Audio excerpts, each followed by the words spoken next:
হলদিবাড়িতে উত্তেজনা, পুলিশের সঙ্গে বচসায় যুব মোর্চা নেতা। 21শে জুলাই অভিযান ঘিরে র্যালি থামানোয় উত্তপ্ত পরিস্থিতি। উত্তরকন্যা অভিযানের সমর্থনে বিজেপি যুব মোর্চার বাইক র্যালি ঘিরে শুক্রবার সকালেই উত্তেজনা ছড়ালো হলদিবাড়িতে।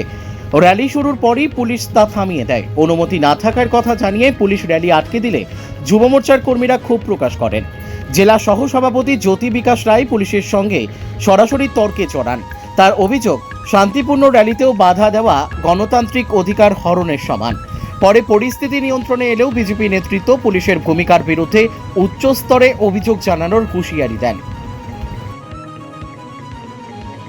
আমাদের একটা শান্তিপ্রিয় মিছিল বাইক র্যালি তৃণমূল কংগ্রেসের থেকেও মেট্রোগঞ্জ বিধানসভায় বাইক র্যালি হয়েছে এবং আমরা যখন 21শে জুলাই উত্তরকন্যা অভিযানের সমর্থনে আর কি বাইক র্যালি করি, তখন পুলিশ মানে নিজেদেরকে তৃণমূলের চটিচাটা প্রমাণ করার সাথে পুলিশ এসে আমাদের এখানে বাইক র্যালিকে আটক করে দিয়ে আমাদেরকে আঙুল দিয়ে নানান রকম কুৎসিত ভাষায় গালিগালাজ শুরু করে দিয়েছে এবং আমাদের কর্মীদেরকে খারাপ ব্যবহার দেখা শুরু করে দিয়েছে। তো এতেই বোঝা যাচ্ছে যে পুলিশের মেরুদণ্ডটা আজ কোথায়। কিছু কিছু পুলিশ হয়তো মানে তৃণমূলে দালালি করতে না চাইলেও বাধ্য হচ্ছে কিছু ঊর্ধ্বতন কর্তৃপক্ষের সাথে দালালি করতে আর কি। তবে আমরা ভারতীয় জনতা পার্টি বা ভারতীয় জনতা যুব মোর্চা এই পুলিশের এই মানে দালালি দেখে কোনো মতেই আমরা ভয় পাচ্ছি না।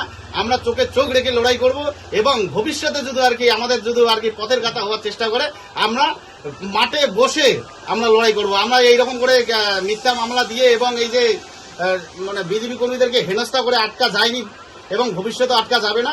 আমরা ভারতীয় জনতা যুব মোর্চা এবং ভারতীয় জনতা পার্টি আমরা মাঠে আছি, মাঠে থাকব এবং ভবিষ্যতে আরও যদি পুলিশ যদি আমাদের সাথে গন্ডগোল করার যদি চেষ্টা করে আমরা তারপরও চোখে চোখ রেখে লড়াই করব।